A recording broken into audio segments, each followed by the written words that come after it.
akira ingofero yawe.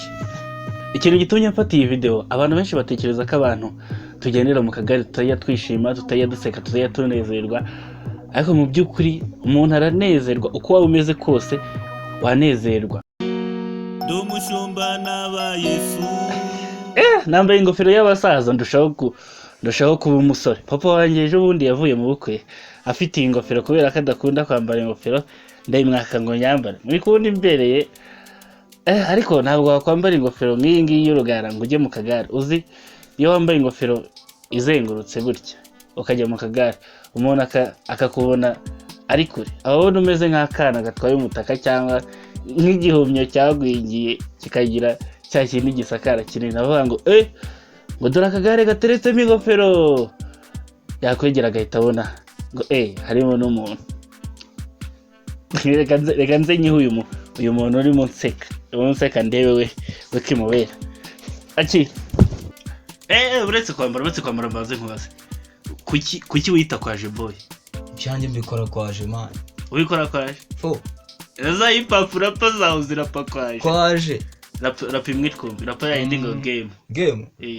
Game yamintu y'umukara, ku mutima ndasa n'amakara, umwe gashaka kuzimwitara, ndamukuba ngo ndazikoma, cyakubufana. Mubane. Ngabara turebe kitabera. Ariko none uburyo ari kwaje. Se kwaje? Ubwo sigene yashyize umutwe mu nkono. Urabona ni original, ibintu ni original. Kubereye kundusha. Ni original.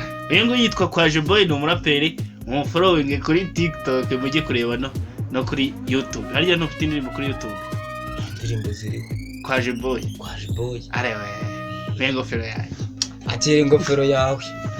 Ikintu gitumye mfata iyi video, abantu benshi batekereza ko abantu tugendera mu kagari tutaya twishima, tutaya duseka, tutaya tunezerwa, ariko mu by'ukuri umuntu aranezerwa uko waba umeze kose, wanezerwa.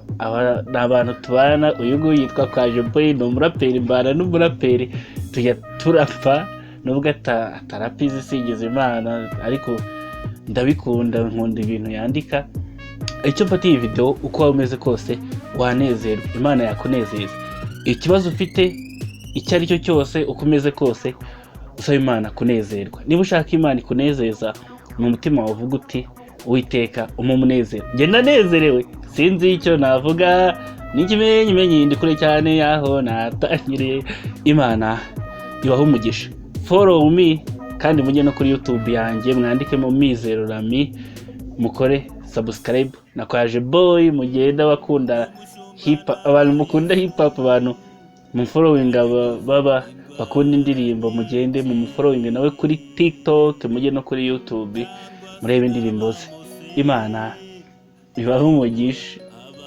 Ntajya ngiza indwara nyinshi.